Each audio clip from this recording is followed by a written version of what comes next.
অনেকক্ষণ থেকে গেম খেলি না, এখন একটু গেম খেলি, বসো।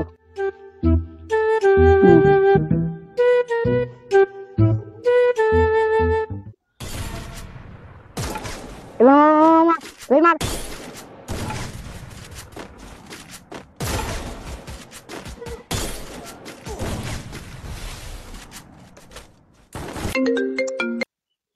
ফোন দিছো কেন আম্মু? আমি গেম খেলতেছি না। কোথায় তুই? তাড়াতাড়ি বাড়ি আয়। আচ্ছা যাইতেছি।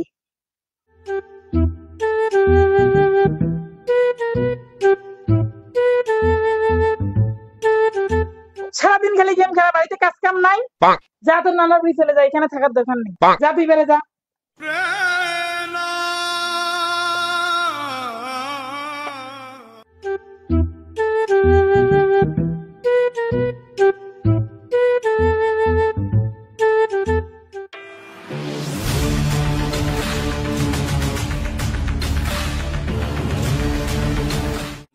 আজ আমার নাতি আসার কথা, এখনো আসেনি।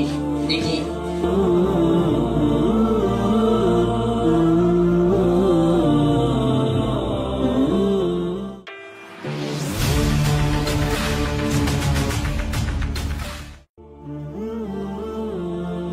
আচ্ছা সুভাষ, মা তোর কথা ফোনে বলছিল। হ্যাঁ নানু, আসলাম। তোর মনটা নাকি শহরে হাঁপিয়ে উঠেছে। না মানে তুমি কথা বলছো, অযথা আম্মু এখানে পাঠিয়ে দেবো।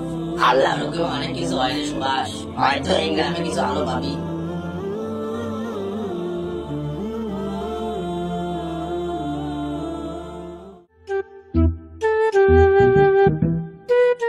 অনেকক্ষণ থেকে গেম খেলি না রে, এখন একটু গেম খেলি। কি গ্রামে আসলাম রে, নেবো না।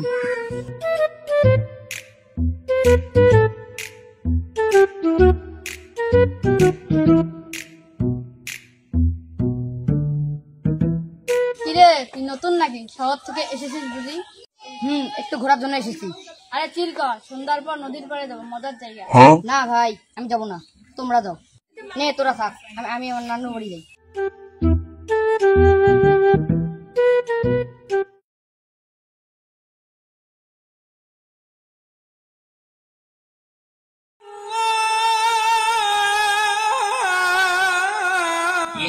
এখানে কি করিস? আজান দিয়েছে, চল নামাজ পড়তে যাবো।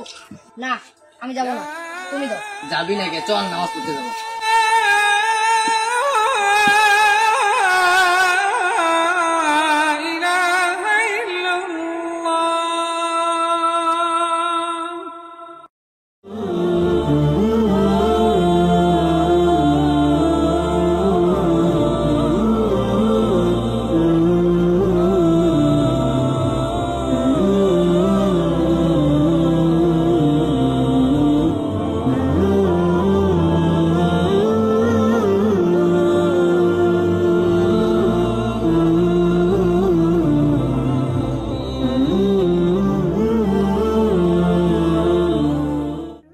আল্লাহ যাকে পথ দেখায়, কেউ তাকে বিভ্রান্ত করতে পারে না। আর যে বিভ্রান্ত হয়ে পড়ে, হৃদয় থেকে তার শান্তি চলে যায়। শান্তি? আমি তো অনেকদিন শান্তি পাইনি। এই কথাগুলো কেন জানি সত্যি মনে হচ্ছে আজ।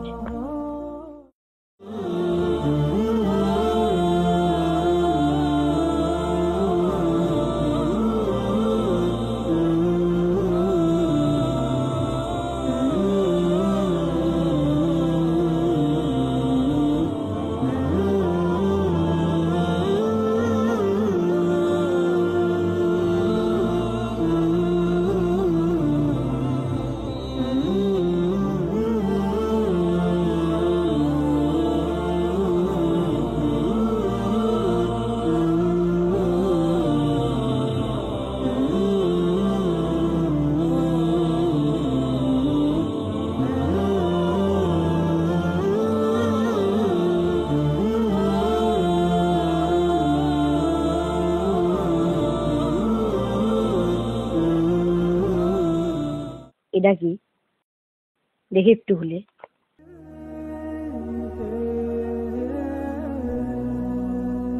সুভাষ, পাখিরা তাদের ডানায় পাপ নেয় না, তাদের মনটা হালাল বা হারাম বুঝতে শেখে। তুই নিজের মনটা চিনবি, আল্লাহকে ডাকবি, ঠিক পথটা দেখবি।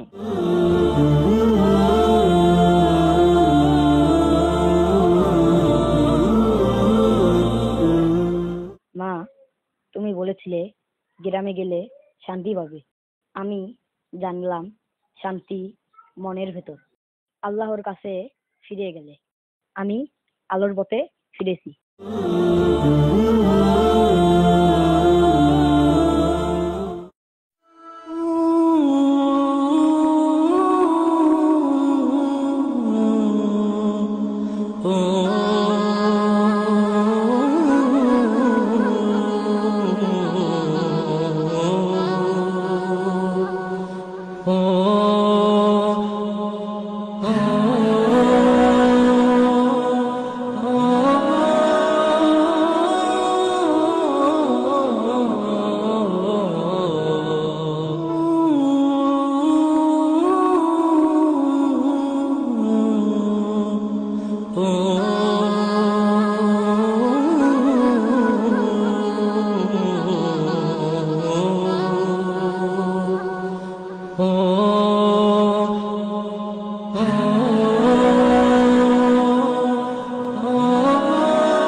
হে আল্লাহ, তুমি আমাকে ক্ষমা করে দাও এবং আমাকে হেদায়েত দান করো।